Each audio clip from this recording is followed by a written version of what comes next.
Sex scandal के आरोपी और हासन लोकसभा क्षेत्र से जेडीएस के उम्मीदवार प्रज्वल रेवन्ना रात 12:30 बजे जर्मनी से बेंगलुरु पहुंच रहे हैं। बेंगलुरु एयरपोर्ट पर पहुंचते ही एसआईटी प्रज्वल को अपनी हिरासत में लेगी, क्योंकि प्रज्वल रेवन्ना के खिलाफ पहले से ही लुकआउट नोटिस और अरेस्ट वारंट जारी है। लुकआउट नोटिस का मतलब है जैसे ही प्रज्वल रेवन्ना एयरपोर्ट पर पहुंचेंगे तो इमिग्रेशन अधिकारी उन्हें वहीं पर रोक लेंगे और इसकी सूचना एसआईटी को देंगे, क्योंकि अदालत ने पहले ही प्रज्वल रेवन्ना के खिलाफ अरेस्ट वारंट जारी की है। लिहाजा एसआईटी अधिकारी एयरपोर्ट पर ही प्रज्वल रेवन्ना को हिरासत में लेंगे। दरअसल 26 अप्रैल को लोकसभा चुनाव की वोटिंग होने के बाद प्रज्वल रेवन्ना जर्मनी चले गए थे और 28 अप्रैल को कर्नाटक की कांग्रेस सरकार ने प्रज्वल रेवन्ना के कथित अश्लील पेनड्राइव मामले को लेकर एसआईटी जांच के आदेश दिए थे। इसके बाद एसआईटी ने प्रज्वल रेवन्ना को एक नोटिस भेजी थी और कहा था कि वो तुरंत एसआईटी के सामने पेश हो जाए, लेकिन प्रज्वल रेवन्ना ने 7 दिन की मोहलत मांगी थी, पर एसआईटी ने इससे इनकार किया। इसके बाद से ही जो है प्रज्वल रेवन्ना कहाँ पर है इसका कोई पता नहीं था। लगातार जो है एसआईटी अधिकारियों ने संपर्क करने की कोशिश की थी प्रज्वल रेवन्ना से, लेकिन प्रज्वल रेवन्ना की तरफ से कोई जवाब नहीं आया था। इसी दौरान 3 महिलाओं ने प्रज्वल रेवन्ना के खिलाफ एसआईटी में शिकायत की।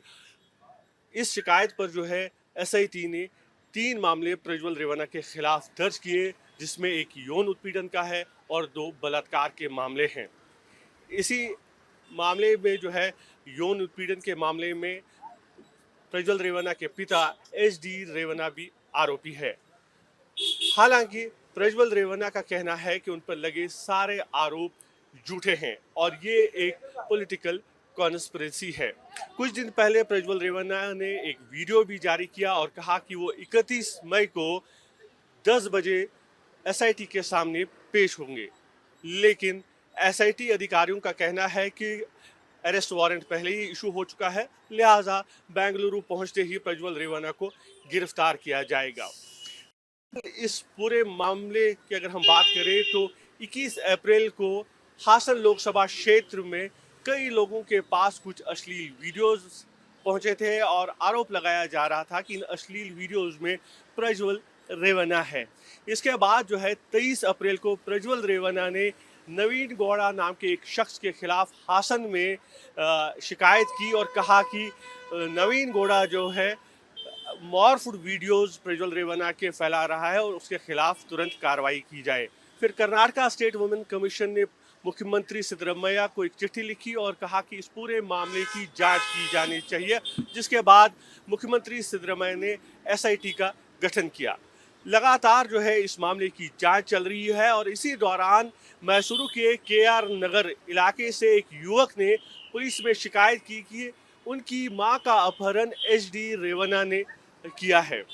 मामले की जांच शुरू हुई 3 दिन बाद पुलिस ने उस महिला को खोज निकाला और फिर जो है एसआईटी ने इस मामले की जांच शुरू की और इसी मामले में एचडी रेवन्ना को एसआईटी ने गिरफ्तार किया था। हालांकि अब वो जमानत पे जेल से बाहर है और इस मामले को क्वॉश करने के लिए उन्होंने कर्नाटक हाईकोर्ट का दरवाज़ा भी खटखटाया है। वहीं एसआईटी ने भी कर्नाटक हाईकोर्ट में एक याचिका दाखिल की है और कहा है कि इनकी जमानत को रद्द किया जाए।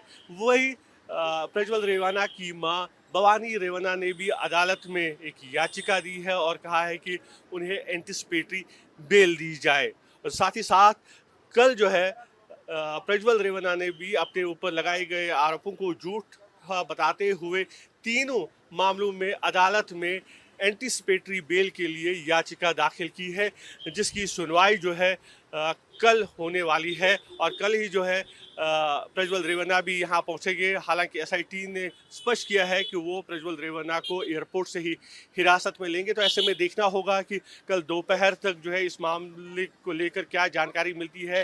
क्या एसआईटी जो है कल ही गिरफ्तारी दिखाएगी प्रज्वल रेवन्ना की, तो फिर जो ये एंटिसिपेटरी बेल पिटीशन है इसका कोई मायने नहीं रखता है और फिर बेल के लिए ही जो है प्रज्वल रेवन्ना को अप्लाई करना होगा। लेकिन फिलहाल अगर हम इस पूरे मामले को देखें तो प्रज्वल रेवन्ना, उनके पिता एचडी रेवन्ना और उनकी मां भवानी रेवन्ना, तीनों पर जो है गिरफ्तारी की तलवार लटक रही है।